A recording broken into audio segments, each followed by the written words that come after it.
What if I told you there was one money rule that could put you financially ahead of 99% of people? The 50-30-20 rule is one of the simplest yet rarely used financial tools that breaks down the most effective way to allocate your income. But in this video, I won't just teach you the rule, I will show you the easiest way to implement it and break down how your spending habits compares to the average person. And if you can follow this rule consistently, you will have achieved the single most important milestone in your financial independence journey. So what does 50-30-20 even mean? 50-30-20 is a percentage-based budget where 50% of your after-tax income goes towards needs, 30% towards wants, and 20% towards investments, savings, or early debt payoff. Think of these categories as three different buckets. If you made $1,000 a month after taxes, $500 would go into your needs bucket, $300 would go into your wants bucket, and $200 would go into your savings or debt payoff bucket.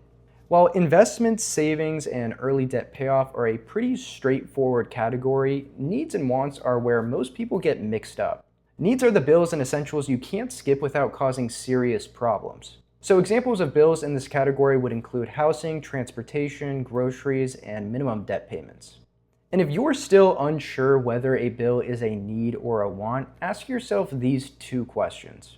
First, am I contractually bound to make this payment? And second, do I need to make this payment to survive? If the answer to either of these questions is yes, then it is a need and not a want. The 30% wants category means that 30% of your income can go towards whatever you enjoy spending money on.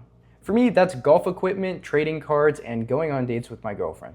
Once you have dedicated 80% of your take-home income towards your needs and wants of today, your last 20% should go towards the needs and wants of your past and future.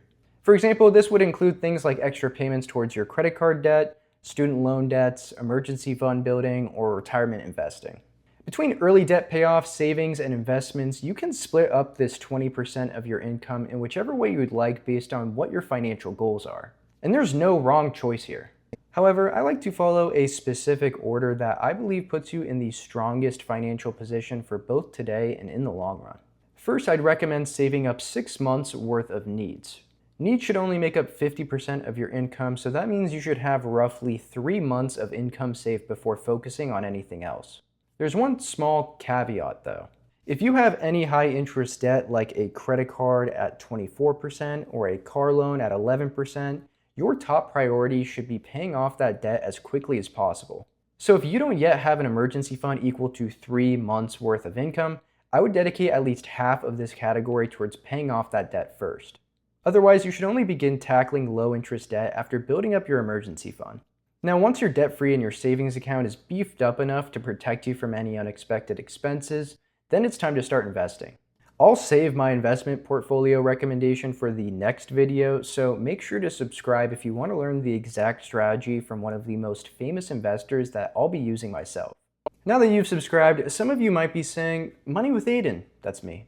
"Putting only half my income towards my needs is impossible. The price of everything keeps going up and my income isn't." That's a totally valid point though, especially if you have kids or live in an expensive area. So for you, I would slightly modify this rule to 60-20-20. 60% needs, 20% wants, and 20% savings and debt payoff. In order to keep the lights on, you'll need to take a little away from your wants bucket. You can instead take away from your savings and early debt payoff bucket, but I wouldn't recommend that because every dollar you take from there puts you $1 closer to living paycheck to paycheck. And if you're watching this video, you're here to get ahead, not fall behind. But if spending only 20% of your income on your wants sounds like too small of a portion, you'd be surprised how much freedom that really gives you. The median household income this year is roughly $89,000, so assuming $25,000 is taken out for taxes, the median household takes home $64,000 a year or $5,300 a month. By using the 50-30-20 rule, the household can spend $2,650 a month on needs, $1,590 on wants, and $1,060 on savings, investments, and early debt payoff. But if this person lived in a high cost of living area, they could instead spend $3,180 a month on needs, $1,060 on wants, and $1,060 on savings and early debt payoff. But is the average household actually spending $1,590 a month on whatever they want? Short answer, no. because they've never learned this rule and end up spending too much on their needs. And before you come at me saying, well, I need to live, what am I supposed to do? Not feed my kids? No, that means your $40,000 student loan debt balance and your $767 new car payment is quite literally debilitating you. The truth is, the average person is struggling financially. The cost of living is so high right now, and since our education system has never taught us how to manage our money, we are locking ourselves into apartments we can't afford and car payments that are way out of our price ranges. But how is the average person allocating their income? According to the Bureau of Labor Statistics, the mean household income is $104,000 before taxes. But as I mentioned earlier, the median household makes roughly $89,000, meaning if you line up 100 people by income, the 50th person will be making $89,000. This is more accurate than the $104,000 figure because high-income earners skew the average. But for the sake of the argument, we're using the Bureau of Labor Statistics figures. Of the $104,000 average household income, people are spending $78,500 on their wants and needs. Not bad, right? Well, think again, because that $104,000 is pre-taxed income, leaving people with virtually no money towards their savings, investments, and early debt payoff after taxes. That's why the most recent report on the average savings rate is 4.5%, which doesn't even come close to the 20% recommended by the 50-30-20 rule. So what can you do to avoid ending up in the same hole everyone else is in? Well, this video is practically pointless until you see where you stand right now. There is a great personal finance YouTuber named Ramit Sethi who has made this incredibly easy for you. He's created a free spreadsheet called the Conscious Spending Plan that helps break down how close you are to following the 50-30-20 rule. All you have to do is download the spreadsheet, type in your monthly expenses from your rent payment to your subscriptions, and it does all the calculations for you. But if you can't be bothered to track every single expense, don't click off this video because you don't have to. Use the free Rocket Money app, which will link to your bank, track every dollar you spend, categorize your spending for you, and give you an easy to read breakdown of where your money is actually going. I will include links for the spreadsheet and Rocket Money app at the top of the description so you can check them out.